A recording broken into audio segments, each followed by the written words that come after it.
ಕಂಠದಲ್ಲಿ ಚಕ್ರವನ್ನು ಧರಿಸಿಕೊಂಡಿದ್ದೀರಾ. ಗರುಡನು ಸಿದ್ಧನಾಗಿದ್ದೇನೆ, ಇದೇನೋ ನಿಮ್ಮನ್ನು ಹೊತ್ತುಕೊಂಡು ಹಾರಿ ಹೋಗುತ್ತೇನೆ ಎಂಬ ಹಾಗೆ. ಸ್ವಾಮಿ, ಈ ರೀತಿ ಎಲ್ಲ ನೋಡ್ಬೇಕಿದ್ರೆ ಎಲ್ಲಿಯೋ ಯುದ್ಧವೇ ಇರಬೇಕು. ಎಲ್ಲಿ ಯುದ್ಧ ಆವಲ್ಲಿಗೆ ಅಂತ ಹೇಳಬಹುದೇ?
ಸರಿಯಾಗಿದೆ.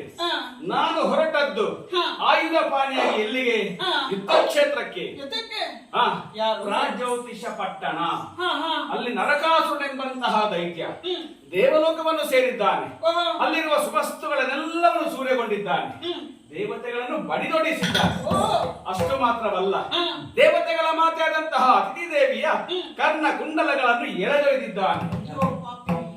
ನೇರವಾಗಿ ನನ್ನಲ್ಲಿ ಬಂದು ದೂರನ್ನು ಕೊಟ್ಟಿದ್ದಾನೆ ದೇವೇಂದ್ರ. ಭಕ್ತರನ್ನು ಕಾಪಾಡಬೇಕಾದದು ನನ್ನ ಕರ್ತವ್ಯ. ಹಾಗಾಗಿ ಯುದ್ಧಕ್ಕೆ ಬೇಕಾದ ಸಕಲ ಸಿದ್ಧತೆಗಳನ್ನು ಮಾಡಿಕೊಂಡು ಹೊರಟು ನಿಂತಿದ್ದೇನೆ.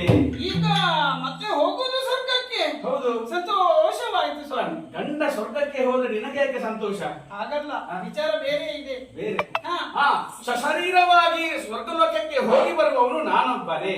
ಹಾಗಾಗಿ ನಿನಗೆ ಸಂತೋಷ. ಸ್ವರ್ಗ ಮರ್ತ್ಯ ಪಾತಾಳ ಎಲ್ಲ ನಿಮ್ಮದೇ ಬಿಡಿ, ಅದೆಲ್ಲ ವಿಚಾರ ಬೇರೆ ಇದೆ. ಹೀಗೆ ಬೇರೆ ಉಂಟು. ಹೌದು, ಈ ಹಿಂದೆ ಒಂದು ಘಟನೆ ನಡೆದಿದೆ. ಪಾರಿಜಾತ ಪ್ರಕರಣ ಸ್ವಲ್ಪ ನೆನಪು ಮಾಡಿ. ನಾರದರು ಬಂದದ್ದು, ಪಾರಿಜಾತ ಹೂ ತಂದದ್ದು, ನೀವ ರುಕ್ಮಿಣಿಗೆ ಮುಡಿದದ್ದು, ನನಗೆ ಸಿಟ್ಟು ಬಂದದ್ದು, ನಾವು ಬಾಗಿಲು ಹಾಕಿದ್ದು. ಅದಕ್ಕೊಂದು ಕಾರಣ ಉಂಟು. ರುಕ್ಮಿಣಿಗೆ ನಾನು ಯಾಕೆ ಆ ಪಾರಿಜಾತ ಪುಷ್ಪವನ್ನು ಮುಡಿಸಿದ್ದೇನೆ? ಯಾಕೆ? ನಾರದರು ಬಂದು ಹೇಳಿದಂತಹ ಮಾತು, ದೇವರೇ, ಈ ಹೂವನ್ನು ನಿಮಗೆ ಇಷ್ಟವಾದ ಹೆಂಡತಿಯರಲ್ಲಿ ಮುಡಿಸಿ ಅಜ್ಜಿಯ ಒಂದು ರೂಪವನ್ನು ಕಾಣಬೇಕೆಂಬ ಆಸೆ. ಸಂಬಂಧದಲ್ಲಿ ನಾರದ ಮಹರ್ಷಿ ನನಗೆ ಮೊಮ್ಮಗನೇ ಸರಿ. ಹಾಗಿದ್ದರೆ ಅವನಿಗೆ ಅಜ್ಜಿ ಆಗಬೇಕಿದ್ರೆ ನೀನಾಗ್ತದ? ನೀನು ಎಷ್ಟು ಚಂದದ ಹೆಂಡತಿ. ಇಷ್ಟವಾದ ಹೆಂಡತಿ. ಹಾಗಿದ್ರೆ ನನ್ನಲ್ಲಿ ಇಷ್ಟ ಇಲ್ಲ ಅಂತ ಆಯ್ತಲ್ಲ? ಹಾಗಲ್ಲ, ಚಂದದ ಹೆಂಡತಿ ನೀನು. ಒಂದು ನೀನು ಚಂದ, ಇನ್ನೊಂದು ನಾನು ಸುಂದರ. ಹೌದು. ಹಾಗೆ ನಿನಗೆ ಮುಡಿಸದೆ ಅವಳಿಗೆ ಮುಡಿಸಿದ್ದು. ಆ ಸಂದರ್ಭದಲ್ಲಿ ಸಿಟ್ಟುಕೊಂಡಂತ ಒಂದು ಮಾತನ್ನು ಕೊಟ್ಟಿದ್ದೆ. ಹೌದು, ಅವಳಿಗೆ ಕೊಟ್ಟದ್ದು. ಪ್ರತಿಯೊಬ್ಬ ಗಂಡ ಸಂತೋಷವಾಗಿರ್ಬೇಕಿದ್ರೆ ಹೆಂಡತಿಗೆ ಆಗಾಗ ಮಾತು ಕೊಡ್ತಾ ಇರಬೇಕು. ಅದರಲ್ಲಿ ಯಾವ ಮಾತು ನಿನಗೆ ಕೊಟ್ಟದ್ದು? ಮಾತು ಬಂಚೆ ಆಗಬಾರ್ದು ಮಾತ್ರ. ಮಾತು ಕೊಟ್ಟಿದ್ದೀರಿ. ಏನು? ಅವಳಿಗೆ ಒಂದು ಪಾರಿಜಾತ ಹೂ ಮಾತ್ರ ಕೊಟ್ಟದ್ದು. ನಿನಗೆ ಸ್ವರ್ಗಲೋಕದಲ್ಲಿರುವ ಪಾರಿಜಾತ ವೃಕ್ಷ ತೋರಿಸ್ತೇನೆ ಎಂಬ ಹಾಗೆ ನನಗೆ ಭಾಷೆ ಕೊಟ್ಟು ಮಾತು ಕೊಟ್ಟಿದ್ದೀರಿ. ಹಾಗಾಗಿ ಇದು ಒಳ್ಳೆಯ ಸಂದರ್ಭ. ನಿಮ್ಮ ಜೊತೆ ನಾನು ಬರ್ತೇನೆ ಸ್ವಾಮಿ, ಹಾಗೆ ಹೇಳಿದ್ದು ನಾನು.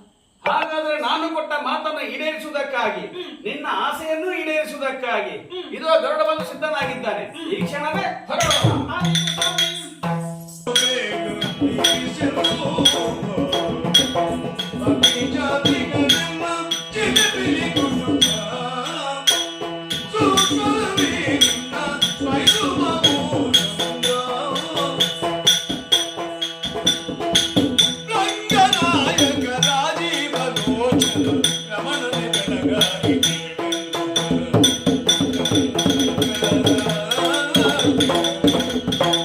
Run,